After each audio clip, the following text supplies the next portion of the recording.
Muita gente deu risada, gargalhou quando ministros do Supremo Tribunal Federal foram xingados lá em Nova York.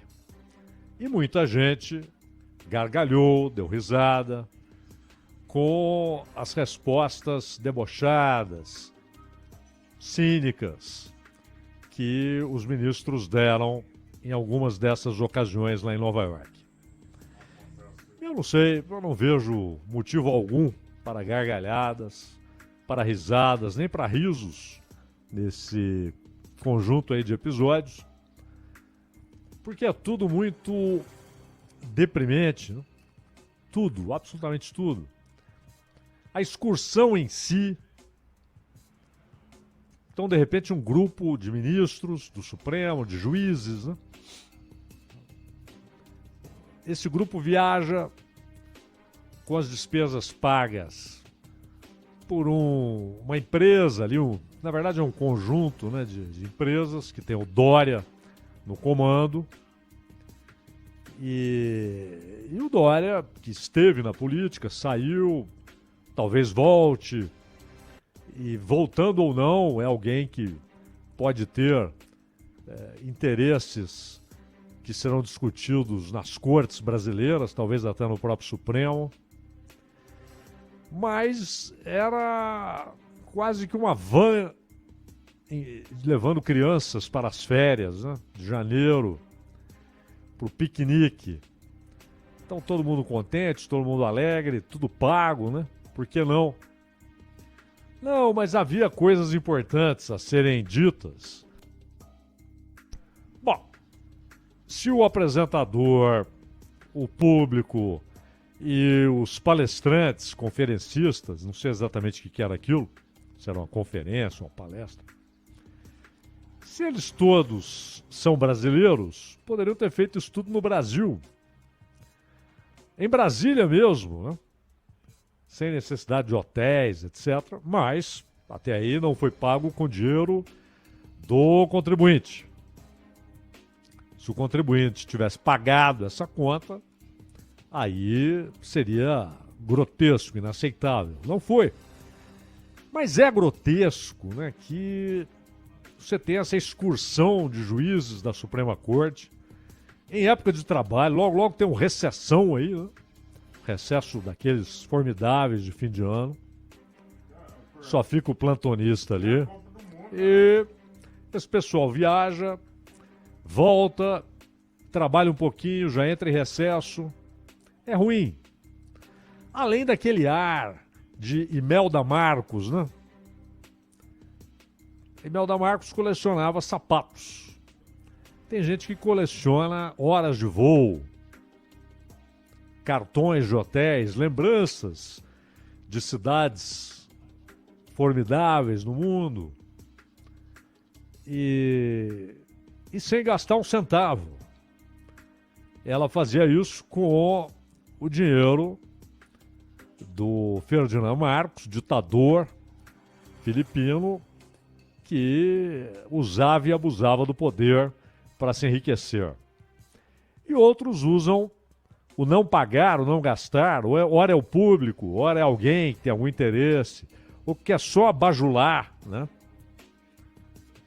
E se há um conjunto de pessoas que muita gente quer bajular, hoje em dia, esse conjunto é exatamente o plenário do Supremo Tribunal Federal. São os juízes que formam a principal corte brasileira. Muita gente quer bajular, quer agradar a esses caras. Então, esse tipo de situação já é dispensável. Não é bom. Não é bom. Mas aí, por outro lado, o sujeito que, até por ser no exterior, se sente à vontade para ofensas, não é? Estão xingando de vagabundo, de não sei o quê. Quer dizer, um negócio lamentável, né? Ninguém tem o direito de falar essas coisas, particularmente ou publicamente, para alguém que nem conhece, né? sabe quem é, já viu na televisão, mas não conhece a pessoa, né? E isso é degradante, realmente degradante.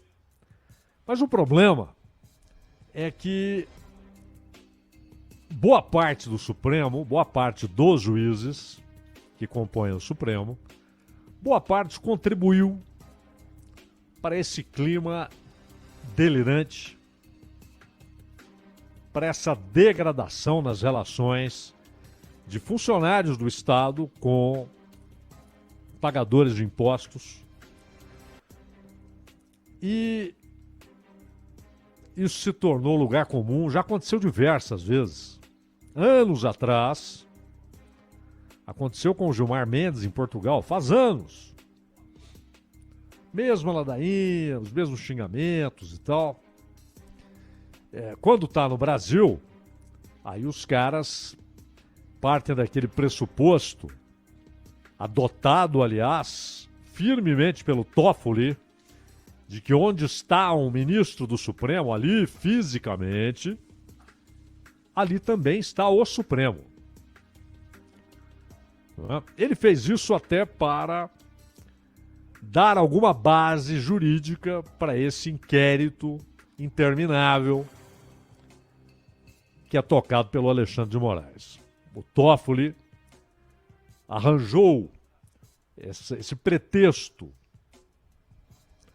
Mas quem não se lembra do Lewandowski, né, dando ordem de prisão no avião? E às vezes não é uma agressão verbal, às vezes não é um xingamento, às vezes é uma manifestação a que o cidadão tem direito. Porque esses caras muitas vezes se sentem numa redoma, como monarcas, que não podem ser contestados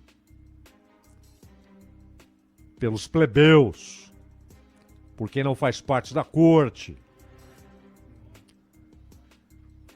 E quanto mais cresce o poder do Supremo Tribunal Federal, mais cresce, na mesma direção, na mesma proporção, a empáfia, a arrogância. Agora, o ápice dessa degradação manifestada na viagem, na excursão, nos xingamentos, né? Um troço lamentável, né? Aquele festival de xingamentos nas ruas e tal, e a certeza de que ali eles poderiam constranger, né, os ministros e tal. Mas houve um episódio especial, né? Porque ele foi, digamos, o resumo de toda essa degradação, que foi a resposta do Barroso. Interessante que ali, pelo menos no momento em que a gravação é mostrada, o sujeito que fala com o Barroso fala com educação. Não é? O sujeito diz: ministro, responde pra gente. Você vai responder às Forças Armadas, aquele relatório das Forças Armadas. Então, vai deixar o código-fonte ser exposto? Sei lá o que significa. O Brasil precisa dessa resposta, ministro, com todo respeito. Por favor, Barroso, responde pra gente. E é quando o Barroso se vira e usa uma expressão que é muito usada, inclusive, muito utilizada em assaltos, né? O sujeito que chega ali armado e fala pro outro: perdeu, né? Perdeu o Playboy, perdeu o Mané, perdeu não sei o quê. E ele ainda emenda um não amola. Quer dizer, parecia um moleque respondendo, né? Uma resposta de moleque, deu o Barroso. Não fala nada, então. E se fosse ali um sujeito com palavras agressivas, né? Você até poderia, o cara saiu do prumo, desorientou-se, enervou-se de tal maneira que mandou a primeira bobagem que lhe veio à mente. Mas não era nada que pudesse provocar aquilo só por raiva. Podia ficar em silêncio, como passou lá o Alexandre de Moraes, calado. Mas o Barroso deu uma resposta de moleque. Lamentável. Muito lamentável, sabe? Há cargos que exigem uma dignidade permanente. Não está o Supremo onde eles estão. Então a atuação o tempo todo tem de ser compatível com alguém que integra a mais importante corte brasileira. O tempo todo. A gente disse aqui que aquele deputado que foi lá na Ucrânia, gravou aquele monte de idiotice, deveria ser cassado por falta de decoro. É incompatível que alguém faça aquilo, considerando-se que o tempo todo ele é um representante ele era representante de parte do povo de São Paulo. Isso vale para Janones, isso vale para... Como é que chama essa deputada que estava com aquela pistola lá? Carla Zambelli. Carla Zambelli, né? Isso vale. Porque são parlamentares o tempo todo. Representam o povo o tempo todo. Então, esse tipo de atitude é incompatível com essa representação. E as casas onde essas pessoas representam o povo, ou o Estado, né, Câmara ou Senado, essas casas têm de reagir e botar para fora. Porque é incompatível. E o ministro do Supremo dá uma resposta de moleque, agressivo, arrogante, mas logo o Voltaire da corte, logo o Voltaire, logo o portador das virtudes, o homem que quer levar a sociedade em direção à virtude que ele e mais alguns poucos enxergam. Logo o discípulo de Herbert Marcuse, o iluminado Barroso, dá uma resposta de moleque. Não dá, né? E não tem nada a ver. O sujeito fica lá na rua gritando contra ministro, gritando contra juiz, xingando, aproveitando-se, né, de estar no exterior para isso. Tem nada a ver. Isso também é um sintoma dessa degradação geral. Agora, o Supremo, além dessa cena de educação ruim, de falta de educação do senhor Barroso, logo Barroso,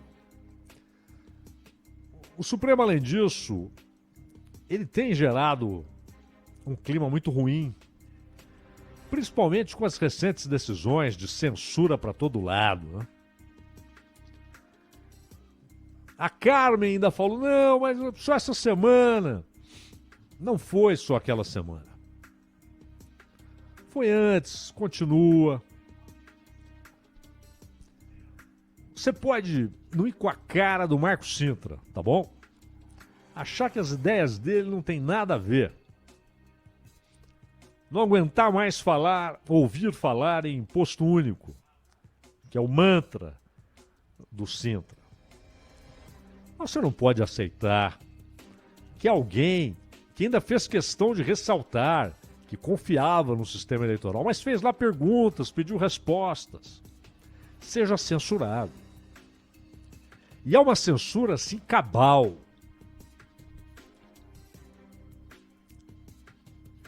Na época da ditadura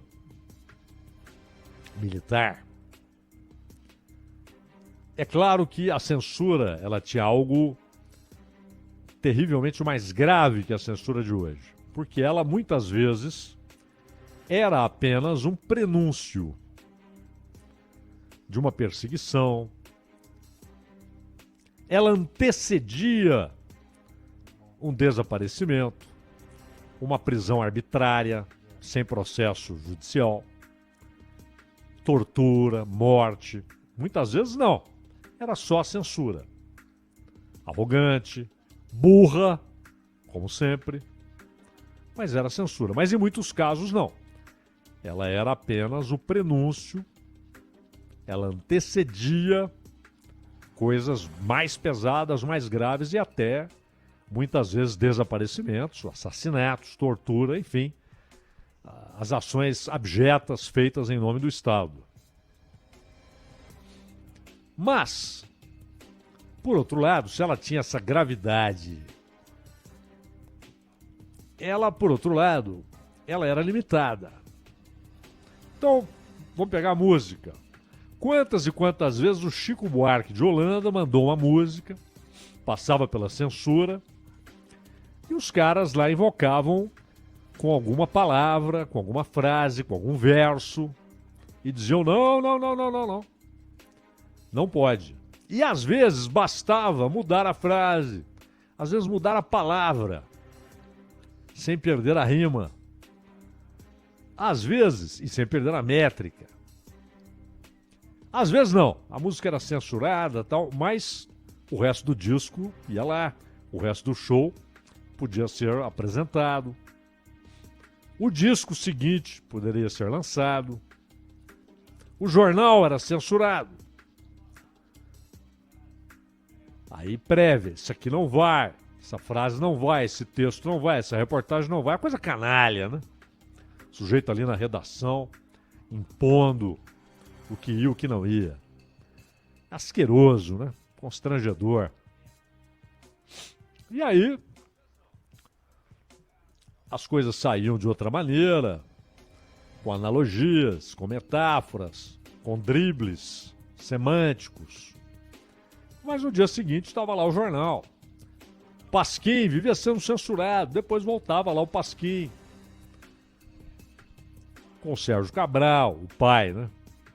Com o Paulo Francis, com o genial Enfio, às vezes, né? Com o Jaguar, com o Ziraldo. Tava lá o Ivan Lessa. Pô, Ivan Lessa. O time era bom. Hoje não. Hoje, eles não censuram só. Esse censurar só já é ridículo, absurdo. Mas não censuram apenas o que o cara disse. Uma publicação no Twitter, no Facebook, no Instagram, no Telegram, na televisão, no rádio, no jornal. Eles calam.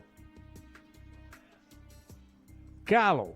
O sujeito é condenado ao silêncio, à degradação. Atiram tomates e pedras em praça pública.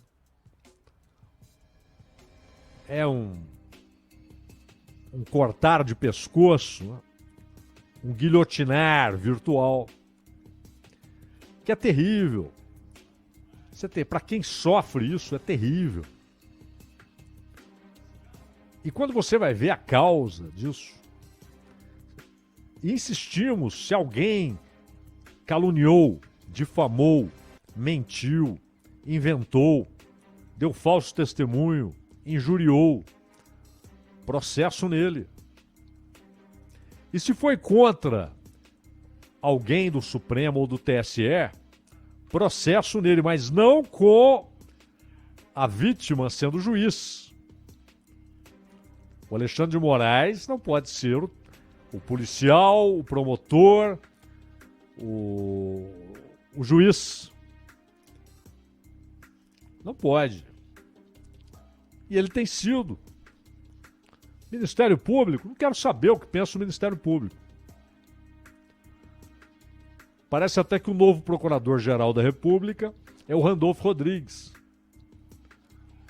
Tem acesso permanente. Quer dizer, e não importa. Eu não tô nem aí porque quem tá tomando na cabeça é a turma do Bolsonaro. O Marco Sintra nem é da turma do Bolsonaro. O Partido da Causa Operária é oposição desde sempre ao Bolsonaro e a quase todo mundo. É um partido que defende um outro tipo de sociedade. né? Ele tem apoios circunstanciais, como agora, apoiou o Lula. Mas definitivamente não é uma agremiação bolsonarista. Foi censurado. De maneira cabal, né? Silêncio. Vocês não podem escrever, vocês não podem falar, gravar. Esse vídeo. Eu não vi, mas tô achando que isso aí vai causar desordem informacional. Como disse Lewandowski. O que é isso? É um eufemismo para censura. Só que não é assim. Há ali uma mentira, então não pode publicar isso. Pô, tudo bem. Abaixa a mentira. A mentira é uma coisa canalha. Tem de ser combatida sempre. Mas quando você diz que está censurando, porque o conjunto de fatos verdadeiros foram reunidos de tal maneira que podem levar a uma conclusão errada por parte do público. Ou seja, é uma relação de tutor. O Supremo, tutor do povo. Não, o povo não pode ver isso porque ele não vai entender. Então está censurado. Isso é normal? Aquela carta de 1988 diz o que sobre isso? Ela abomina a censura. Ela expulsa a possibilidade de censura do texto constitucional. E aí? Mas é contra fulano. Insisto, isso não para.